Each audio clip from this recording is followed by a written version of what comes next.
Okay, so open up Package Manager console. Remember the shortcut we created before? Alt/period. Now install -package AutoMapper. Add the version number here so you get the exact same experience as me. So in case in the future AutoMapper has a newer version and it's different, you don't run into issues.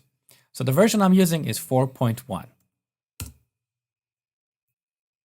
Okay, beautiful. Now we need to create a mapping profile which determines how objects of different types can be mapped to each other.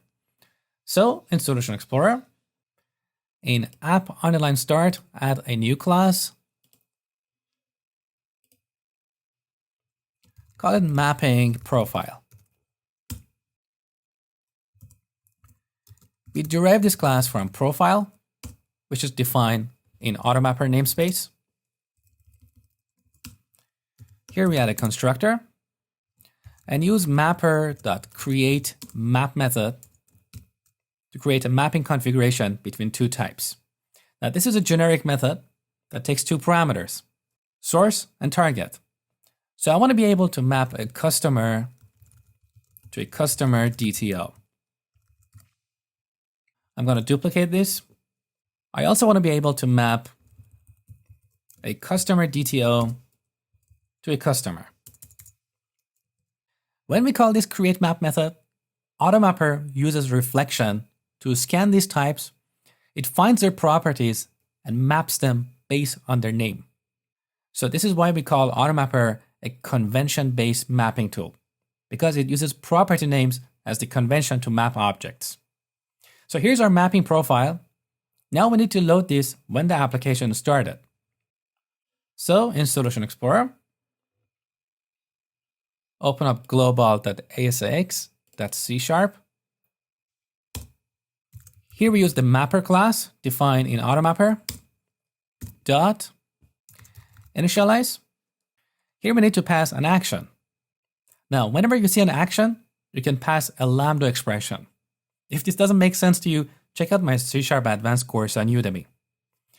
Now here we pass C as in configuration, goes to c.addProfile. This is a generic method. And here we specify the type of our mapping profile. Mapping profile, which is defined in this namespace.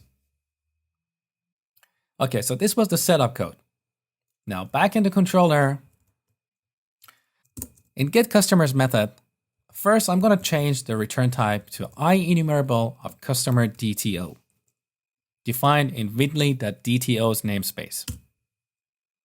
Now we need to map these customer objects to customer DTO. So we use link extension method select. Here we need to pass a delegate that does the mapping. We can use mapper, the same mapper class defined in AutoMapper namespace. .map, generic method. We specify the source and target types. So we want to map customer objects to customer DTO. Now I'm going to remove this parenthesis because we're not going to call this method. If we call it, it gets executed. But here we need to delegate a reference to this method. Delete. That's it. Now let me show you another example. In getCustomer method, we're returning one customer object. So we cannot use the select extension method of link. Instead, we use mapper.map. Again, customer to customer DTO. And then pass this customer object as an argument to this method. Now we have this red underline because we need to change the return type of this method to customer DTO. Now let's take a look at another example. Create customer. So we should change this to customer DTO and also return customer DTO. Now here we need to map this DTO back to our domain object. So actually I would rather to change this. I'm renaming it to customer DTO. And then here I create a new customer object using mapper.map customer DTO to customer. and then pass this DTO here. Now, once we have the customer object, we add it to our context, call save changes. Now, this customer object has an ID that is generated by the database. So we want to add this ID in our DTO and return it to the client. So customer DTO.ID equals customer.ID. And the last example, which is a little bit different, update customer. First, we change the input to customer DTO and also rename this parameter.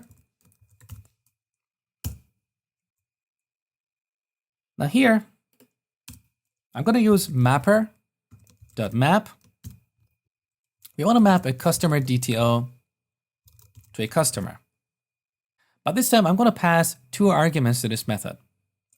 The source object, which is our customer DTO, and the target object, which is customer in DB. In previous examples, I didn't pass a second argument to this method. So it created a new object and returned it, which we got here. But if you have an existing object, you can pass that here as a second argument. Now here, the reason I'm doing this is because this object is loaded into our context. Look, you're reading it here. So I want our DB context to be able to track changes in this object. Now we no longer need these few lines anymore. Also, we can see the generic parameters are grayed out because the compiler can infer from the objects we have passed to this method what are the source and target types. So we can get rid of that. So this is how we map objects using AutoMapper. Now, AutoMapper has a few features that you might find useful in certain situations. For example, if your property names don't match, you can override the default convention. Or you can exclude some of these properties from mapping. Or you may want to create custom mapping classes.